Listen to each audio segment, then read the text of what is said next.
المزمن والحاد يعني ايه؟ دايما في امراض حاده، يعني عندي حصوه وشلتها فتحسنت، عندي التهاب في الزايده عملت عمليه اتحسنت، عندي حصوه في الكلى عملتها اتحسنت. لكن في ما يسمى بالامراض المزمنه، عندي سكر عندي ضغط، هعيش وهموت بالسكر والضغط.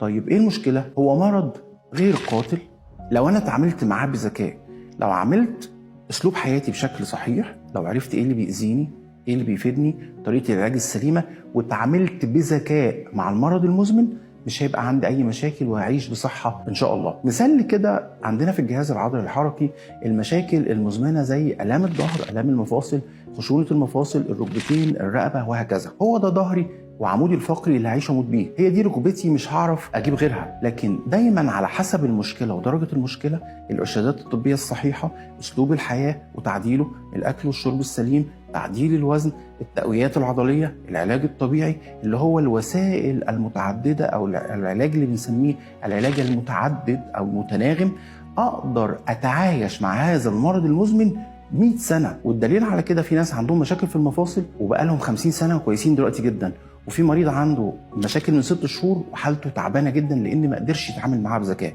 كذلك في مريض سكر عنده سنين طويله سكر وصحته زي الفل، وفي مريض عنده سكر من 6 شهور وحالته الصحيه متبهدله. ارجوك اسمع صوت جسمك، ارجوك اعتني بصحتك، ارجوك افهم المرض اللي عندك كويس وتعامل معاه بذكاء، لان هو ده كل العلاج.